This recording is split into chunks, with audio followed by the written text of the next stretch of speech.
નમસ્કાર વિદ્યાર્થી મિત્રો, good morning. Sahajanand global school પરિવાર વતી આપનું હાર્દિક સ્વાગત છે. આજે આપણે ધોરણ 7 વિષય સામાજિક જ્ઞાન, જેમાં પાઠ 5 વનવાસી, વિચરતી જાતિ અને સ્થાનિક સમુદાય, જેમાં આજે આ બીજો વિડીયો છે, ભાગ 2. ભાગ 2માં આપણે પાઠ્યપુસ્તકના પેજ નંબર 29 અને 30નો જે અભ્યાસ બાકી છે તે આપણે વિગતે આજે ચર્ચા કરીશું. આગળના વિડીયોમાં આપણે શીખી ગયા કે જનજાતિઓ અને વિચરતી જાતિઓ વિશે, ત્યારબાદ એ જાતિના લોકો કેવા છે, તેમનો વસવાટ ક્યાં કરે છે, તેમના ક્ષેત્રો વિશે આપણે વિસ્તૃતમાં અભ્યાસ કર્યો હતો. હવે આજના વિડીયોમાં આપણે જનજાતિઓમાં આવેલા સાંસ્કૃતિક પરિવર્તન અને વનવાસી અને વિચરતી જાતિની ઉપલબ્ધિઓ વિશે વિસ્તૃતમાં આપણે આજે અભ્યાસ કરીશું. તો બધા વિદ્યાર્થીઓનું ધ્યાન પાઠ્યપુસ્તકમાં. જનજાતિઓમાં આવેલ સાંસ્કૃતિક પરિવર્તન. વિદ્યાર્થી મિત્રો, અર્થવ્યવસ્થા અને સમાજની જરૂરિયાતો જેમ જેમ વધતી ગઈ તેમ તેમ નવા કૌશલ્યો, કલા ધરાવતા લોકોની આવશ્યકતા ઊભી થઈ. એટલે કે વિદ્યાર્થી મિત્રો, જેમ જેમ સમયમાં પરિવર્તન આવ્યું, જેમ જેમ સમય આગળ જતો ગયો તેમ તેમ અર્થવ્યવસ્થા અને સમાજની જરૂરિયાતો પણ શું થઈ, તો કે જરૂરિયાતો વધતી ગઈ. આવશ્યકતા એટલે કે જરૂરિયાતો વધતી ગઈ, અને જરૂરિયાતો વધવાને કારણે શું થયું, તો કે જ્યાં વિવિધ કલા કૌશલ્યો ધરાવતા લોકોની આવશ્યકતા પણ ઊભી થઈ. સમાજ એ જુદી જુદી જાતિઓમાં વિભાજિત થયો. ધીરે ધીરે સમાજ એ અલગ અલગ જાતિઓમાં તેનું વિભાજન થવા લાગ્યું. બીજી બાજુ ઘણી જનજાતિઓ અને સામાજિક જૂથોને જ્ઞાતિ આધારિત સમાજમાં સમાવી તેમને જ્ઞાત જાતિનો દરજ્જો આપવામાં આવ્યો. એટલે વિદ્યાર્થી મિત્રો, જેમ જેમ સમયમાં પરિવર્તન આવ્યું તેમ તેમ શું થયું, તો કે નવા કૌશલ્યો ધરાવતા લોકોની આવશ્યકતા ઊભી થઈ, જેને પરિણામે સમાજ એ જુદી જુદી જાતિઓમાં વિભાજિત થયો. અને આ સમાજ એ જુદી જુદી જાતિઓમાં વિભાજિત થયો અને સમાજને જ્ઞાતિ આધારિત સમાજમાં સમાવવામાં આવ્યો અને તેમને એક અલગ જાતિનો દરજ્જો પણ આપવામાં આવ્યો. આવી જાતિઓમાં વિશિષ્ટ કૌશલ્ય ધરાવતા સમુદાય મુખ્ય છે. હવે વર્ણને બદલે જાતિ એ સમાજના સંગઠનનો આધાર બન્યો. એટલે કે આ પરિવર્તન આવ્યું, સાંસ્કૃતિક પરિવર્તન આવ્યું, તો શું થયું, તો કે અનેક જાતિઓ અને સામાજિક જૂથોને જ્ઞાતિ આધારિત સમાજમાં સમાવવામાં આવ્યો અને તેમને જાતિ એટલે અલગ જાતિનો દરજ્જો મળ્યો. અને આના પરિણામે જાતિઓમાં મુખ્યત્વે વિશિષ્ટ કૌશલ્યો ધરાવતા સમુદાયો અસ્તિત્વમાં આવ્યા અને તે વર્ણને બદલે જાતિ સમાજના સંગઠનોનો આધાર બન્યો. એટલે પછી સમાજના સંગઠનનો આધાર કોણ બની, તો કે જાતિ. આગળનો મુદ્દો, વનવાસી અને વિચરતી જાતિની ઉપલબ્ધિઓ. એમાં ગોંડ અને અહોમ એમણે શું શું ઉપલબ્ધિઓ હાંસલ કરી તેના વિશે અહીંયા વાત કરવામાં આવી છે. જેમાં અહીંયા ભારતની જે વાત છે કે ભારતના ગોંડવાના નામના વિશાળ વન પ્રદેશમાં રહેનારી પ્રજા એ ગૌંડ તરીકે ઓળખાય છે, જેના વિશે આપણે પહેલાં વાત કરીશું, પછી અહોમ વિશે વાત કરીશું. તો ભારતના ગોંડવાના નામના વિશાળ વન પ્રદેશમાં રહેનારી પ્રજા, જેને આપણે ગોંડ તરીકે ઓળખાય છે, જે ભારતની જૂની જનજાતિઓ પૈકીની એક મુખ્ય જાતિ ગણાય. એટલે કે ભારતમાં જે જૂનામાં જૂની જાતિઓ છે એ જાતિઓમાં એમાંની એક મુખ્ય જાતિ ગણાય છે. તેઓ સ્થળાંતરિત ખેતી કરતા નાના નાના કુળોમાં વહેંચાયેલી વિશાળ ગૌણ જાતિના પ્રત્યેક કુળનો એક રાજા હતો. તો આ લોકો શું કરતા હતા વિદ્યાર્થી મિત્રો, તો કે આ જે લોકો છે સ્થળાંતરિત ખેતી કરતા હતા. જેમ જેમ સમયમાં પરિવર્તન આવ્યું એમ ઋતુ આધારિત તેઓ ખેતી કરતા હતા. બીજું તો કે તે નાના નાના કુળોમાં વહેંચાયેલી ગૌણ જાતિના દરેક કુળનો એક રાજા હતો. એટલે ગૌણ જાતિમાં જે કુળ હોય એ કુળ મુજબ દરેક કુળમાં એક એક રાજા હતો. અકબરનામાની નોંધ મુજબ તો વિદ્યાર્થી મિત્રો, આપણે શું વાત કરીએ કે નાના નાના કુળો, એટલે કે એમનું શું, તો કે આ જાતિને નાના નાના કુળોમાં વિભાજન કરવામાં આવ્યું હતું અને આ કુળોમાં પ્રત્યેક કુળમાં એક રાજા હતો. અકબરનામામાં નોંધાયું છે કે ગઢકટંગાના ગોંડ રાજ્યમાં 70,000 જેટલા ગામડાઓનો સમાવેશ થતો હતો. અકબરનામાએ જે નોંધ કરી છે એમાં એ મુજબ શું, કે ગઢકટંગાના ગોંડ રાજ્યમાં કેટલા, તો કે 70,000 જેટલા ગામડાઓ અસ્તિત્વમાં હતા. હવે તેની મેં આટલું જાણો. સ્થળાંતરિત ખેતી એટલે કે ઝૂમ ખેતી એટલે શું? તો કે સ્થળાંતરિત ખેતીમાં શું છે? તો કે આ પ્રકારની ખેતીમાં જંગલોમાં વૃક્ષો કાપીને તેને સળગાવીને જમીન સાફ કરી અને ત્યાં ખેતી કરાય. જે જંગલો છે, જંગલોમાં વિશાળ વૃક્ષો છે, વૃક્ષોને શું કરવામાં આવે છે? તો કે કાપવામાં આવે છે અને એ કાપીને પછી તેને સળગાવવામાં આવે છે અને સળગાવીને તે જમીન સાફ કરે છે અને ત્યાં ખેતી કરવામાં આવે છે. 2-3 વર્ષ ખેતી કર્યા બાદ જમીનની ફળદ્રુપતા ઘટતા આ વિસ્તાર છોડી દઈને બીજી જગ્યાએ આ જ રીતે ખેતી કરવામાં આવતી અને આ ખેતીના આ પ્રકારને આપણે સ્થળાંતરિત ખેતી અથવા તો ઝૂમ ખેતી તરીકે ઓળખીએ છીએ. તો વિદ્યાર્થી મિત્રો શું કરતા હતા? તો પછી ખેતીની 2-3 વર્ષ પછી ખેતીની ફળદ્રુપતા ઘટી જતી હતી. આના કારણે તેઓ તે વિસ્તાર છોડી દે અને બીજી જગ્યાએ જ આ રીતે ખેતી કરતા હતા. આથી તેને આપણે સ્થળાંતરિત ખેતી પણ કહીએ. આગળનું વાત છે તો આગળ જે આપણે ગોંડ રાજ્ય વિશે આપણે આગળ વિસ્તૃતમાં વાત કરીએ. તો વિદ્યાર્થી મિત્રો આગળ વાત કરીએ કે તેમની રાજ્ય વ્યવસ્થા કેન્દ્રીકૃત. કેવી વ્યવસ્થા હતી? તો કે કેન્દ્રીકૃત હતી અને રાજ્ય એક ગળોમાં વહેંચાયેલું હતું. શામાં વહેંચાયેલું હતું વિદ્યાર્થી મિત્રો રાજ્ય? કે રાજ્ય એક ગળોમાં વહેંચાયેલું હતું. આગળ જોઈએ તો આપણે અને દરેક ગઢ એ 84 ગામોમાં એક એકમમાં વહેંચાયેલો હતો. એટલે કે એક ગઢ છે, એક ગઢ કેટલો? તો કે 84 ગામ, એટલે કે 84 ગામનો એક ગઢ એ એક અલગ એકમમાં વહેંચાયેલો હતો, જેમ 84 તરીકે ઓળખાતા હતા. દરેક 84 એ 12 ગામના એક પેટા એકમ 12 હોતોમાં વહેંચવામાં આવતી હતી. તો કે જે વનવાસીમાં ગોંડ જાતિમાં લોકોમાં શું થતું હતું? તો કે 84 તરીકે, એટલે કે જે 84 ગામો છે, એટલે કે એક ગઢ, દરેક ગઢમાં 84 ગામ, એટલે કે એક ગઢમાં 84 ગામોનો સમાવેશ થતો હતો અને તેમણે એક અલગ એકમમાં વહેંચાયેલો હતો, જેને આપણે 84 તરીકે ઓળખતા. દરેક 84 એ 12 ગામમાં, એટલે કે એક 84 12 ગામ, એટલે કે 12 ગામના એક પેટા એકમ તરીકે 12 હોતામાં વહેંચવામાં આવતી હતી. આગળ મોટા રાજ્યનો ઉદય થતાં ઉદયની સાથે ગોળ સમાજમાં પણ પરિવર્તન આવ્યું. એટલે કે મૂળભૂત રાજપૂત તરીકે આપણે 84 ગામની વાત કરી હતી કે 84ની 12 ગામના એક પેટા એકમ 12 હોતમાં વહેંચવામાં આવ્યું. મોટા રાજ્યોના ઉદય સાથે ગોંડ સમાજમાં પણ પરિવર્તન આવ્યું. એટલે કે ધીરે ધીરે જે મોટા રાજ્યનો ઉદય થયો તેની સાથે સાથે આ ગોંડ સમાજમાં પણ પરિવર્તન આવતું જોવા મળ્યું. મૂળભૂત રાજપૂત તરીકે માન્યતા મેળવવા ગઢકંટગાના ગોંડ રાજા અમનદાસે સંગ્રામ શાહની પદવી ધારણ કરી. તો મૂળભૂત રાજપૂત તરીકે માન્યતા મેળવવા આ જે ગઢકંટગાના જે ગોંડ રાજા, જેમનું શું નામ છે?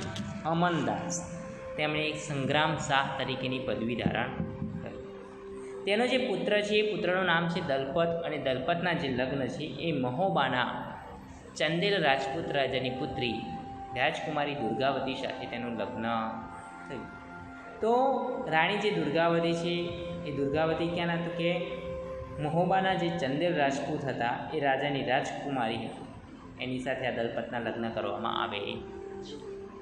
યુવાન વયે જ દલપતનું શું થાય છે કે મૃત્યુ થાય છે અને મૃત્યુ થતાં દુર્ગાવતીએ 5 વર્ષના પુત્ર વીર નારાયણના નામથી શાસન સંભાળ્યું. એટલે ત્યારબાદ દલપતનું યુવાનીમાં અવસાન થતાં દુર્ગાવતી જે છે દુર્ગાવતી 5 વર્ષનો જે પુત્ર છે, પુત્રનું નામ છે વીર નારાયણના નામથી પોતે શાસન સંભાળે છે. અને ત્યારબાદ ઈસવીસન 1565માં આસિફ ખાનના નેતૃત્વ હેઠળની મુગલ સેનાએ દુર્ગાવતીને હરાવી રાણી અને તેમનો પુત્ર યુદ્ધમાં લડતા લડતા મૃત્યુ પામ્યા હતા. તો વિદ્યાર્થી મિત્રો, આ રાણી જે દુર્ગાવતી છે એ જ્યારે 1565માં આસિફ ખાન સેનાપતિ આવ્યો અને સેનાપતિ પદે મુગલ સૈન્યએ શું કર્યું હતું કે ગોંડ રાજ્ય પર હુમલો કર્યો અને આ હુમલામાં યુદ્ધમાં લડતા લડતા રાણી દુર્ગાવતી અને તેનો જે પુત્ર છે વીરનારાયણ તે બંને શું તો કે મૃત્યુ પામે છે અને રાણી દુર્ગાવતી એ વીરનારી તરીકે જાણીતા બન્યા હતા. હવે આગળ જોઈએ તો કે ગઢકંટગા રાજ્યએ હાથીઓના વેપાર દ્વારા પુષ્કળ ધન કમાવ્યું. કે આ રાજ્યના જે લોકો છે એ રાજ્યના લોકો શું કરતા હતા તો કે હાથીઓનો વેપાર કરતા હતા અને હાથીઓના વેપાર દ્વારા તે ખૂબ જ ધન કમાયા હતા.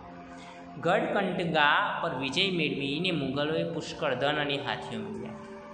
ત્યારબાદ મુગલોએ શું કર્યું તો કે ગઢકંટગા ઉપર વિજય મેળવ્યો, યુદ્ધ કરી અને વિજય મેળવી અને તેમણે પુષ્કળ ધન તો કમાવ્યું, તેની સાથે સાથે તેમણે હાથીઓ પણ પ્રાપ્ત થયા.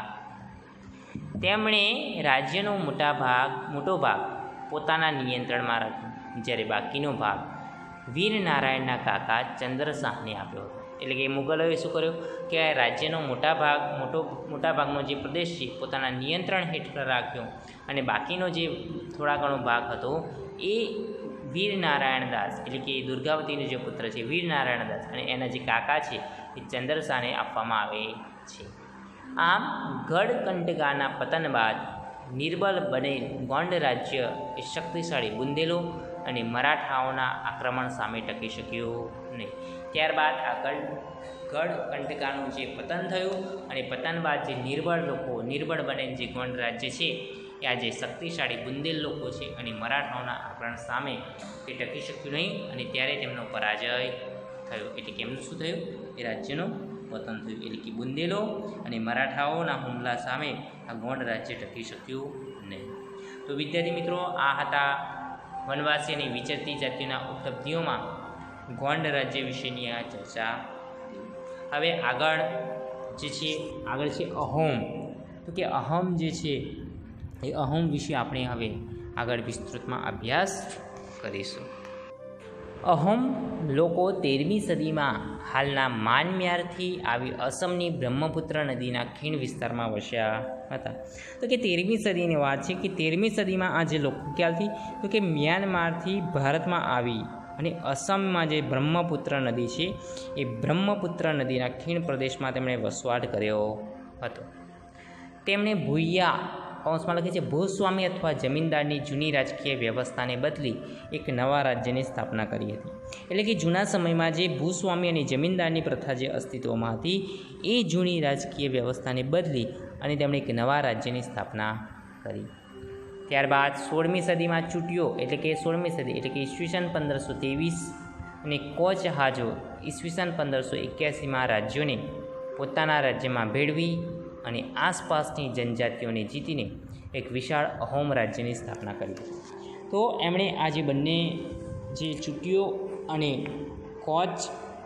કોચ હાજો આ રાજ્યોને શું કર્યું તો કે પોતાના રાજ્યોમાં સમાવી લીધા અને પછી તેમની આજુબાજુનો જે પ્રદેશ છે એ પ્રદેશ એટલે કે આસપાસની જનજાતિઓ પર તેમણે વિજય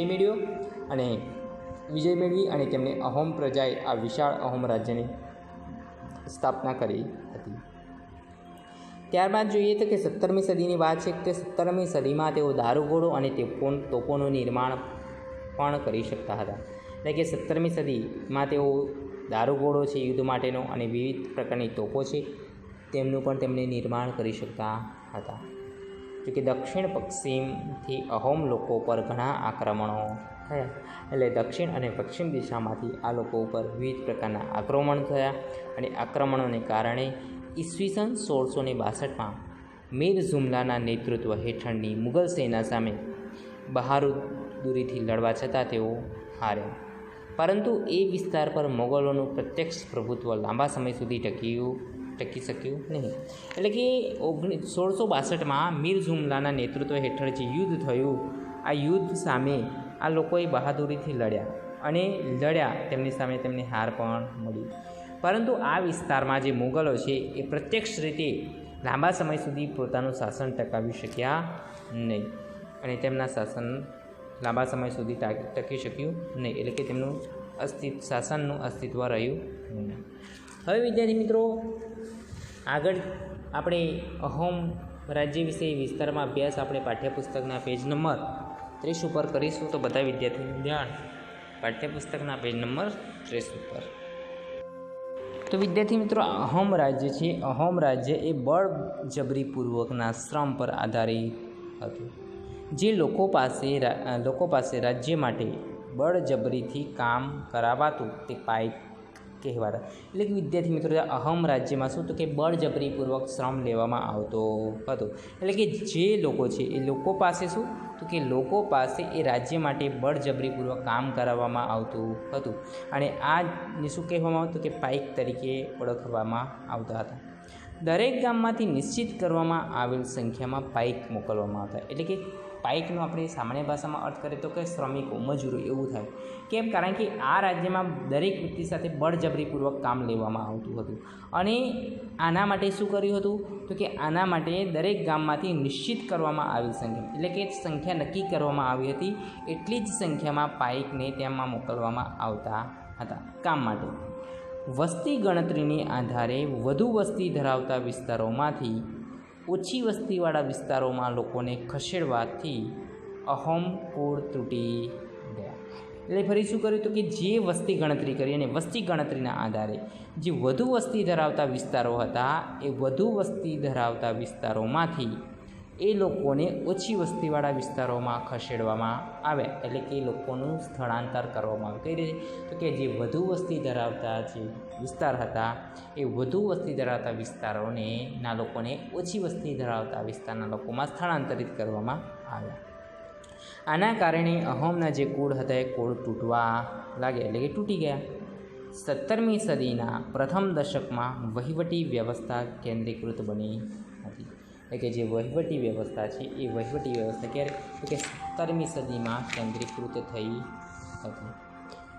ત્યારબાદ વર્તમાન કાયદાઓ અને જોગવાઈઓ અનુસાર કોઈ વ્યક્તિ પાસે બળજબરીપૂર્વક કામ કરાવવું એ ગુનો ગણાય છે, જે આપણે સૌ જાણીએ છીએ. એટલે કે અત્યારની વર્તમાન સમયની વાત કરીએ તો કે વર્તમાન સમયમાં જો આવી રીતે કામ કરવામાં આવે, બળજબરીપૂર્વક કામ લેવામાં આવે તો શું તો કે ગુનો માનવામાં આવે છે અને તેના દ્વારા આપણને સરકાર સજા પણ કરી શકે છે. આ જનજાતિના તમામ પુરુષો યુદ્ધના સમયે સેનામાં જોડાતા અને અન્ય સમયમાં સિંચાઈ વ્યવસ્થા જેવા સાર્વજનિક કાર્યો કરતા હતા. અહોમ લોકોએ ચોખાની ખેતીની નવી પદ્ધતિઓ અમલમાં મૂકી હતી. તો કે અહમ જાતિના જે તમામ પુરુષો હતા એ પુરુષો શું કરતા હતા તો કે યુદ્ધ હોય ત્યારે યુદ્ધના સમયમાં સૈનિકો તરીકે યુદ્ધ લડતા હતા, એટલે કે સૈનિકો તરીકે કામ કરતા હતા. જ્યારે શાંતિ હોય અને શાંતિના સમયમાં તેઓ શું કરતા તો કે ખેતી માટે સિંચાઈની વ્યવસ્થા કરતા હતા, એટલે પાણીની વ્યવસ્થા કરતા હતા. અને આના જેવું સાર્વજનિક કામ તેઓ કરતા હતા. અને આ અહમ લોકોએ ચોખાની એક નવી પદ્ધતિને પણ વિકસાવી હતી. અહોમ સમાજ એ કુળમાં વહેંચાયેલો હતો અને તેમના કુળને શું તો કે ખેલ તરીકે ઓળખવામાં આવતું હતું. ઘણા ગામો પર ખેલનું નિયંત્રણ રહેતું હતું. ખેડૂતની ગામના સમાજ દ્વારા આપવામાં આવેલ જમીન ગ્રામ સમાજની સંમતિ વગર રાજા પણ પાછી લઈ શકતો ન હતો. એટલે કે અહોમ સમાજના ખેડૂતને ગામના સમાજે આપેલી જે જમીન છે એ ગામનો જે સમાજ મંજૂરી ન આપે ત્યાં સુધી રાજા પણ તેને પડાવી શકતો ન હતો, એટલે કે રાજા પણ તેને લઈ શકતો હતો નહીં. શરૂઆતમાં અહમ લોકો એ જનજાતીય દેવતાઓ એટલે કે પ્રકૃતિના દેવતાઓની ઉપાસના કરતા, એટલે કે ભગવાનની ઉપાસનામાં શું તો કે પ્રકૃતિના જે દેવતા છે તેમની ઉપાસના એટલે કે પૂજા કરતા હતા. રાજા દ્વારા મંદિરો અને બ્રાહ્મણોને જમીનદાન આપવામાં આવ્યું. એટલે કે અહોમ રાજ્યમાં જે રાજાઓ હતા એ રાજાઓ મંદિરો બંધાવતા હતા અને મંદિરો બંધાવ્યા અને બ્રાહ્મણોને જમીનનું દાન પણ આપતા હતા. સિમસિંહ ઈસવીસન 1714 અને ઈસવીસન 1744ના સમયમાં હિન્દુ ધર્મ ત્યાંનો મુખ્ય ધર્મ બની ગયો હતો અને હિન્દુ ધર્મ અપનાવ્યા છતાં અહોમ રાજાઓએ પોતાના પરંપરાગત માન્યતાઓ સંપૂર્ણપણે છોડી. એટલે કે હિન્દુ ધર્મ અપનાવ્યો તો ખરો, પણ હિન્દુ ધર્મ અપનાવ્યો પરંતુ તેમની જે માન્યતાઓ હતી તે માન્યતાઓ અને તેમની સંસ્કૃતિને તેમને આ જે સ્થિતિ એટલે કે તેમની સંસ્કૃતિને તેમને છોડી નહીં. તો સંપૂર્ણપણે હિન્દુ ધર્મને અપનાવ્યો પરંતુ પોતાની જે પરંપરાગત માન્યતાઓ છે તેમને તેઓ છોડી શક્યા હતા નહીં. તો વિદ્યાર્થી મિત્રો, અહોમ સમાજ એક અત્યંત સુસંસ્કૃત સમાજ હતો, એટલે કે તેઓ સુસંસ્કૃત હતા, તેમનામાં સભ્યતા હતી. ત્યારબાદ કવિઓ અને વિદ્વાનોને જમીન દાનમાં આપવામાં આવતી હતી. અહોમ સમાજ દ્વારા જે કવિઓ છે અને મોટા મોટા વિદ્વાનો છે તેમને જમીન દાનમાં આપવામાં આવતી હતી. નાટ્ય પ્રવૃત્તિને પ્રોત્સાહન આપવામાં આવતું હતું અને સંસ્કૃતિની એક અગત્યની સાહિત્યિક કૃતિઓનો સ્થાનિક ભાષામાં અનુવાદ કરાવવામાં આવ્યો હતો. એટલે કે તે સમયમાં નાટ્ય પ્રવૃત્તિ છે, નાટક છે, એવી પ્રવૃત્તિઓને વધુ પડતું પ્રોત્સાહન મળ્યું હતું. સંસ્કૃતની જે અગત્યની જે સાહિત્યિક કૃતિઓ છે, એટલે કે સંસ્કૃત સાહિત્યના જે ગ્રંથો છે, એને પોતાની સ્થાનિક ભાષામાં તેમને અનુવાદ કરાવવામાં પણ આવ્યો હતો. બુરંજી નામની ઐતિહાસિક કૃતિને પહેલાં અહોમ ભાષામાં અને પછી આસામી ભાષામાં લખવામાં આવી હતી. એટલે કે બુરંજી નામની જે ઐતિહાસિક જે કૃતિ છે, જે સાહિત્યિક કૃતિ છે, તે અહોમ ભાષામાં લખાયેલી છે અને ત્યારબાદ તેને શું કે આસામી ભાષામાં તેને લખવામાં આવી હતી. હવે આગળ જોઈએ તો કે ગુજરાતમાં ડાંગ અને અન્ય પૂર્વ પટ્ટીમાં આવેલ આવા જનજાતીય રાજ્યો જોવા મળે છે. સંતરામપુર, દેવગઢ બારિયા તેમજ ડાંગની રાજ્ય વ્યવસ્થા અને સંસ્કૃતિ વિશિષ્ટ હતી. એટલે કે ગુજરાતમાં ડાંગ જિલ્લાની વાત કરીએ, ત્યારબાદ એના પૂર્વ પટ્ટી વિસ્તારમાં જોવા મળતી જનજાતિ, જેમાં સંતરામપુર વિસ્તાર છે, દાહોદ છે, દેવગઢ બારિયા છે, તેમજ ડાંગના રાજ્ય વ્યવસ્થાની સંસ્કૃતિ એ ખૂબ જ વિશિષ્ટ અને પ્રખ્યાત હતી. તેમજ તમાશા, ભરવાડા અને ઠાકરિયા જેવા નૃત્યો વિશ્વવિખ્યાત હતા. આદિવાસી સમાજના જે નૃત્યો છે, આ જે વિચરતી જનજાતિના જે નૃત્યો છે, એ ખૂબ જ વિશિષ્ટ અને પ્રખ્યાત છે. અને ડાંગમાં ડાંગ દરબાર એ પ્રતિવર્ષે ભરાય છે, જેમાં રાજાઓને વર્ષાસન આપવામાં આવે છે. એટલે કે ડાંગ જિલ્લામાં દર વર્ષે શું થાય છે તો કે ડાંગ દરબાર યોજાય છે અને આ પ્રસંગે રાજાઓને વર્ષાસન એટલે કે સાલિયાણું આપવામાં આવે છે. અહીંયા તમે ચિત્રમાં જોઈ શકશો વિદ્યાર્થી મિત્રો, તો ડાંગી નૃત્ય કઈ રીતે કરવામાં આવે છે, જે આદિવાસી લોકો દ્વારા જે નૃત્ય કરવામાં આવે છે, ડાંગી નૃત્ય ડાંગના લોકો દ્વારા, તે અહીંયા ચિત્રમાં તમને બતાવવામાં આવ્યું છે. આટલું જાણો. હોળીના તહેવાર દરમિયાન ડાંગ દરબાર યોજવાની શરૂઆત વર્ષો પહેલાં થઈ હતી. એટલે કે આજથી ઘણા બધા વર્ષો પહેલાં હોળીનો જ્યારે તહેવાર આવે ત્યારે હોળીના તહેવાર દરમિયાન આ ડાંગ દરબાર યોજવાની શરૂઆત કરવામાં આવી હતી. સરકારે ડાંગી રાજાઓ અને નાયકોને તેમના હકના બદલામાં વંશ પરંપરાગત સાલિયાણું આપવાનું નક્કી કર્યું. એટલે કે સરકારે આ જે ડાંગી રાજાઓ છે અને નાયકો છે, એ તેમને પોતાના હકના બદલામાં શું તો કે વંશ પરંપરાગત પદ એટલે કે સાલિયાણું આપવાનું નક્કી કરાયું. અને જે પરંપરા આજે પણ જોવા મળે છે, એટલે કે એ પરંપરા આજે પણ ચાલુ છે. તો વિદ્યાર્થી મિત્રો, આ હતી અહમ સમાજની વાત. હવે ધીરે ધીરે જેમ જેમ સમય જતો ગયો, સમય બદલાતો ગયો, તેમ તેમ સમયમાં પરિવર્તનની સાથે નવી જનજાતિઓનું માળખું પણ અસ્તિત્વમાં આવ્યું. તો હવે આપણે આગળનો મુદ્દો છે કે બદલાતો સમય અને નવી જનજાતિઓનું માળખું. તો ઈસવીસન 16મી અને 17મી સદી સુધીમાં જે વાત કરીએ તો કે ઈસવીસન 16 અને 17મી સદી સુધીમાં જનજાતિના ઇતિહાસને આપણે સમજવાનો પ્રયત્ન કર્યો. કાળાંતરમાં અનેક જનજાતિઓમાં વ્યાપક પરિવર્તન, એટલે કે જેમ જેમ સમય ભવિષ્યની વાત કરીએ, ભૂતકાળની વાત કરીએ, તો જનજાતિઓમાં ઘણા બધા પરિવર્તનો આપણને જોવા મળે છે. જેમાં વર્ણ આધારિત સમાજ અને આદિવાસી સમાજના જે લોકોના એકબીજા સાથેના સંપર્કને કારણે બંને સમાજમાં પરિવર્તન આવ્યું છે. તો વિદ્યાર્થી મિત્રો, જેમ જેમ સમય જતો ગયો, જેમ જેમ સમયમાં પરિવર્તન આવતું ગયું, તેમ વર્ણ આધારિત સમાજ અને આદિવાસી સમાજના લોકો શું થયું હતું કે એકબીજા સાથે સંપર્કમાં આવ્યા અને એકબીજા સાથે સંપર્કમાં આવવાને કારણે તેમના સમાજમાં પણ વિવિધ પ્રકારના પરિવર્તનો આપણને જોવા મળ્યા અને વિવિધ પ્રકારનું પરિવર્તન આવ્યું. તો સમયના પરિવર્તન સાથે એકબીજાના સંપર્કને કારણે આ સમાજમાં પરિવર્તન આવતું ગયું. વિવિધ જનજાતિઓને જુદી જુદી આજીવિકા અપનાવ્યું, એટલે કે પછી આજીવિકાનું સાધન છે, એ આજીવિકા છે એ અલગ અલગ રીતે અપનાવતા.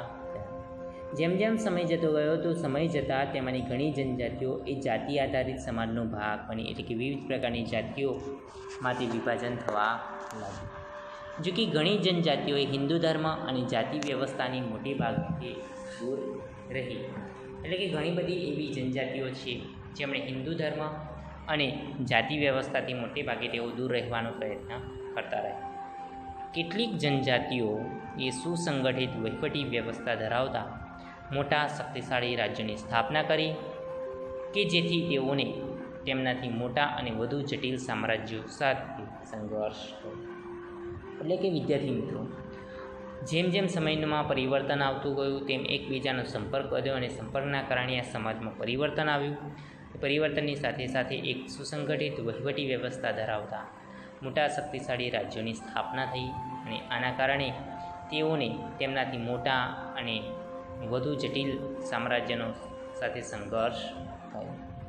કલ્પના કરો, દર 3 મહિને રહેઠાણ બદલતી વિચરતી જાતિ એટલે કે સમુદાયના તમે સભ્ય છો.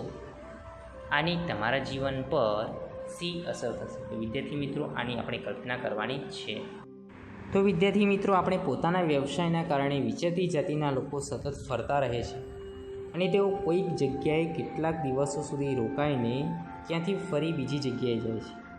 આ પ્રકારની વિચરતી જાતિના આપણે સભ્ય છીએ અને જો આપણે 3 મહિને રહેઠાણ બદલવાથી શું અસર થાય છે? તો વિદ્યાર્થી મિત્રો, તેમાં આ મુજબની અસરો થશે. પહેલું તો કે સતત ફરતા રહેવાથી સ્થાયી જીવનનો અનુભવ થતો નથી. બીજું તો કે વારંવાર મિત્રો બદલાય છે, જો કે નવા સંબંધો બંધાય છે. આગળ રમતગમત, મનોરંજન, કલા કૌશલ્યના સ્થળો પણ બદલાય છે. ફરીથી નવી જગ્યાએ અનુકૂળ થવું પડે છે. અભ્યાસના સ્થળો બદલાતા હોવાથી અભ્યાસમાં સાતત્ય જળવાતું નથી. દરેક જગ્યાએ વાતાવરણને અનુકૂળ થવું પડે છે. કોઈક જગ્યાએ વરસાદ, કોઈક જગ્યાએ આકરો તાપ, તો કોઈક જગ્યાએ તીવ્ર ઠંડીમાંથી પણ પસાર થવું પડે છે. તેમાંથી શરીરના વિકાસ પર માઠી અસરો થાય છે. અનેક મુશ્કેલીઓ વચ્ચે આપણે તેને અનુકૂળ થવું પડે છે, પરંતુ સતત ફરવા રહેવાથી નવા સ્થળો જોવાની મજા આવે છે. તો વિદ્યાર્થી મિત્રો, આ છે કલ્પના કરવાની છે તમારે પણ તમારી રીતે. તો વિદ્યાર્થી મિત્રો, આજના વિડીયોમાં, આ બીજા વિડીયોમાં, આ પાઠનો જે બીજો વિડીયો છે, બીજો વિડીયોમાં આપણે શું શીખ્યા? તો કે પ્રથમ જોયું કે જનજાતિઓમાં આવેલ સાંસ્કૃતિક પરિવર્તનો. બીજો મુદ્દો હતો કે આ વનવાસી અને વિચરતી જાતિની ઉપલબ્ધિઓ, જેમાં ગોંડ રાજ્ય અને અહમ રાજ્ય વિશે આપણે વિસ્તૃતમાં વાત કરી. એમાં સ્થળાંતરિત ખેતી એટલે કે ઝૂમ ખેતી વિશે પણ આપણે ચર્ચા કરી. ત્યારબાદ ડાંગ લોકોનું જે નૃત્ય છે, ડાંગી નૃત્ય અને ડાંગ દરબાર વિશે પણ અભ્યાસ કર્યો. અને છેલ્લે આપણે જોયું બદલાતો સમય અને નવી જનજાતિઓનું માળખું. હવે આપણે વિદ્યાર્થી મિત્રો સ્વાધ્યાયના જે પ્રશ્નો છે એ સ્વાધ્યાયના પ્રશ્નોના ઉત્તરની ચર્ચા કરીશું. તો તમારે તે ઉત્તરો ધ્યાનપૂર્વક સાંભળવાના રહેશે. સ્વાધ્યાય પ્રશ્ન નંબર 1, બંધ બેસતા જોડકા જોડો. અ વિભાગમાં છે ગઢ કંડગા, બીજું છે વર્ષાસન, ત્રીજું શ્રમિક, ચોથું છે અમનદાસ, પાંચમું ખોખર જનજાતિ અને છઠ્ઠું છે બલોચ. બ વિભાગમાં ઈમાં આપ્યું છે પાઇક, બી સંગ્રામ શાહ, સી પંજાબ, ડી 70,000 ગામડા, ઈ નાના કુળોમાં વિભાજિત, એફ ડાંગ દરબાર. તો વિદ્યાર્થી મિત્રો, સૌથી પ્રથમ છે ગઢ કંડગા, તેમાં જવાબ આવશે ડી 70,000 ગામડા. બીજું છે વર્ષાસન, તેમાં એફ જવાબ આવશે ડાંગ દરબાર. ત્રીજું છે શ્રમિક, તો તેમાં જવાબ આવશે એ પાઇક. ચોથું અમનદાસ, જેમાં જવાબ આવશે બી સંગ્રામ શાહ. ત્રીજું છે પાંચમું છે ખોખર જનજાતિ, જેમાં જવાબ આવશે સી પંજાબ. અને લાસ્ટમાં 6 નંબરમાં બલુચ, જેમાં જવાબ આવશે ઈ નાના કુળોમાં વિભાજિત. પ્રશ્ન નંબર 2, ખાલી જગ્યા પૂરો. પ્રથમ, એક સ્થાનથી બીજા સ્થાને ભટકતી જાતિઓને ખાલી જગ્યા કહેવામાં આવતી. તો વિદ્યાર્થી મિત્રો, ઉત્તર આવશે વિચરતી કે વિમુક્ત.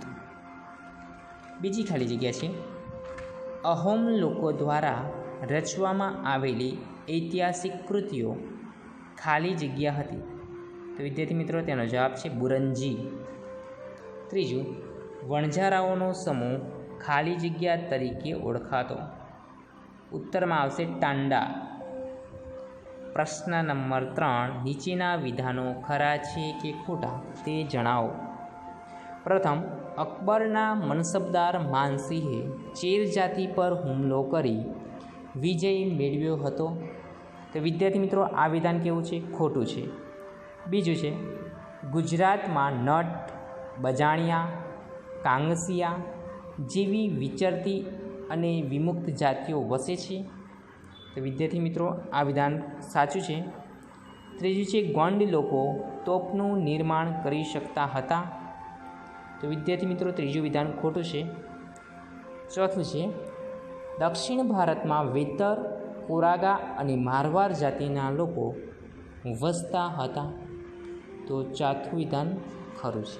હવે પ્રશ્ન નંબર 4, નીચેના પ્રશ્નોના ઉત્તર આપો. એમાં પ્રથમ પ્રશ્ન છે, વિચરતી જાતિના પશુપાલકો અને સ્થાયી ખેડૂતો વચ્ચે કયા પ્રકારનો વિનિમય થતો હતો? ઉત્તર, વિચરતી જાતિના પશુપાલકો સ્થાયી ખેડૂતો પાસેથી અનાજ, કપડાં, વાસણો અને અન્ય વસ્તુઓ ખરીદતા અને તેના બદલામાં તેઓ સ્થાયી ખેડૂતોને ઊન, ઘી વગેરે વસ્તુઓ આપતા. આ રીતે વિચરતી જાતિના પશુપાલકો અને સ્થાયી ખેડૂતો વચ્ચે ચીજ વસ્તુઓનો વિનિમય થતો હતો. પ્રશ્ન નંબર 2, જનજાતિઓમાં જોવા મળતો સામૂહિકતાનો સિદ્ધાંત સમજાવો. ઉત્તર, સામૂહિકતાનો સિદ્ધાંત સામૂહિક જીવન પર આધારિત છે. સમૂહમાં રહેવું, સમૂહમાં કામ કરવું અને ઉત્પાદનની સમૂહમાં વહેંચણી કરવી એ સામૂહિકતાના સિદ્ધાંતનું દર્શન છે. પ્રત્યેક જનજાતિના સભ્યો કબીલાઈ પ્રથાથી એકબીજા સાથે જોડાયેલા હતા, એટલે કે તેઓ સમૂહમાં રહેતા હતા. જનજાતિના લોકોની જમીનની માલિકી સંયુક્ત હતી. એ જમીન પર તેઓ કામ કરીને જે પેદાશો ઉત્પન્ન કરતા હતા તેની વહેંચણી પોતાના બનાવેલા નિયમો મુજબ પરિવારોમાં કરી લેતા હતા. આમ જનજાતિના લોકોનું જીવન સામૂહિકતાના સિદ્ધાંત પર આધારિત હતું. પ્રશ્ન નંબર 3, અહોમ સમાજ સુસંસ્કૃત હતો, આવું શાના આધારે કહી શકાય? ઉત્તર છે, અહોમ સમાજનો રાજા મંદિરો, બ્રાહ્મણો, કવિઓ, વિદ્વાનો વગેરેને જમીનનું દાન આપતો હતો. અહોમ રાજાઓએ હિન્દુ ધર્મ અપનાવ્યો હતો. તેઓ રાજ્યમાં નાટ્ય પ્રવૃત્તિને પ્રોત્સાહન આપતા હતા. તેમના સમયમાં સંસ્કૃતને મહત્ત્વની સાહિત્યિક રચનાઓનો અહોમ ભાષામાં અનુવાદ કરવામાં આવ્યો હતો. બુરંજી નામની ઐતિહાસિક કૃતિને પહેલાં અહોમ ભાષામાં અને પછી આસામી ભાષામાં લખવામાં આવી હતી. આ ઉપયુક્ત બાબતોને આધારે કહી શકાય કે અહોમ સમાજ સુસંસ્કૃત હતો. પ્રશ્ન નંબર 4, ગોંડ લોકોનો ઇતિહાસ અહોમ લોકોથી કેવી રીતે અલગ હતો? ઉત્તર, અહોમ લોકો 13મી સદીમાં મ્યાનમારથી આવીને અસમની બ્રહ્મપુત્ર નદીના ખીણ વિસ્તારમાં વસ્યા હતા. તેમણે ભૂયા એટલે કે ભૂસ્વામી જમીનદારની જૂની રાજકીય વ્યવસ્થાને બદલી નવા રાજ્યની સ્થાપના કરી હતી. 16મી સદીમાં તેમણે ચૂંટીઓ ઈસવીસન 1523 અને કોચ હાજો ઈસવીસન 1581માં આ રાજ્યોને પોતાના રાજ્યમાં ભેળવી તેમજ આજુબાજુની જનજાતિઓ પર વિજય મેળવી વિશાળ અહોમ રાજ્યની સ્થાપના કરી હતી. 17મી સદીમાં અહોમ લોકો દારૂગોળો અને તોપો બનાવતા હતા. ઈસવીસન 1662માં મીર જુમલાના નેતૃત્વ હેઠળની મુગલ સેના સામે બહાદુરીપૂર્વક લડવા છતાં અહોમ લોકો પરાજિત થયા હતા. આમ છતાં અહોમ પ્રજાના રાજ્ય વિસ્તાર પર મુગલોનું પ્રત્યક્ષ પ્રભુત્વ લાંબા સમય સુધી ટકી શક્યું નહીં. ગોંડ લોકો ભારતના ગોંડવાના નામના વિશાળ વન પ્રદેશમાં રહેતા હતા. તે ભારતની જ પ્રાચીન જનજાતિઓ પૈકીની એક છે. તેઓ સ્થળાંતરિત ખેતી એટલે કે ઝૂમ ખેતી કરતા હતા. તેઓ નાના નાના કુળોમાં વહેંચાયેલા હતા. વિશાળ ગોંડ જાતિમાં દરેક કુળનો એક રાજા હતો. અકબરનામામાં જણાવ્યું છે કે ગઢકંટગાના ગોંડ રાજ્યમાં 70,000 જેટલા ગામડા હતા. ગઢકંટગાના પતન બાદ નિર્બળ બનેલા ગોંડ રાજ્ય શક્તિશાળી બુંદેલો અને મરાઠાઓના આક્રમણ સામે ટકી શક્યું નહીં. આમ ગોંડ લોકોનો ઇતિહાસ અહોમ લોકોથી અલગ હતો. પ્રશ્ન 5, વણજારા અર્થતંત્ર માટે કેવી રીતે મહત્ત્વપૂર્ણ હતા? ઉત્તર, વણજારા ભારતની વિચરતી જાતિઓમાં સૌથી અગત્યની જાતિ હતી. દિલ્હી સલ્તનતના સુલતાન અલાઉદ્દીન ખલજી દિલ્હીમાં બજારો સુધી અનાજ અને અન્ય ચીજવસ્તુઓ લાવવા માટે વણઝારાઓનો ઉપયોગ કરતા. મુગલ બાદશાહ જહાંગીરના સમયમાં વણઝારાઓ બળદ પર અનાજ લાદીને શહેરોમાં વેચવા જતા હતા. યુદ્ધ દરમિયાન વણઝારાઓ બળદોની પોઠ દ્વારા મુગલ સૈન્ય માટે અનાજ અને અન્ય માલ સામાન લાવતા હતા. તદુપરાંત વણઝારાઓ ભારતમાં અનેક ચીજવસ્તુઓ મધ્ય એશિયામાં લઈ જતા હતા અને ત્યાંથી અનેક ચીજવસ્તુઓ ભારત લાવતા હતા. આમ તેઓ ભારત અને વિશ્વ વચ્ચે કડીરૂપ કામ કરતા હતા. આમ અનાજ અને જરૂરી ચીજવસ્તુઓ એક પ્રદેશથી બીજા પ્રદેશ સુધી લાવવા લઈ જવાનું કામ કરીને વણઝારાઓ અર્થતંત્ર માટે મહત્ત્વપૂર્ણ કામગીરી બજાવતા હતા. તો વિદ્યાર્થી મિત્રો, અહીં આપણે સ્વાધ્યાયના પ્રશ્નોની ચર્ચા કરી છે. આ ઉત્તરોને તમારે ધ્યાનથી સાંભળવાના છે અને સમજવાના છે. હવે આ સાથે આપણો પાઠ 5 વનવાસી, વિચરતી જાતિ અને સ્થાનિક સમુદાય એ અહીંયા સંપૂર્ણપણે પૂર્ણ થાય છે. આ પાઠના જે બંને વિડીયો છે તમારે ધ્યાનથી સાંભળવાનો છે, સમજવાનો છે અને જે પણ કંઈ ના સમજ પડે તે મુદ્દો નોંધીને પછી તમે મને પૂછવાનું રહેશે. પાઠના અંતે, વિડીયોના અંતે તમને જે PDF મોકલવામાં આવે તે PDFમાંથી પ્રશ્નોના જવાબ તમારે તમારી નોટબુકમાં સુંદર અને સ્વચ્છ અક્ષરે લખવાના રહેશે. સાથે સાથે પરીક્ષાલક્ષી તૈયારી પણ તમારે કરવાની છે. અહીં આપણે આપણા વિડીયોને પૂર્ણ કરીએ છીએ. જય હિન્દ.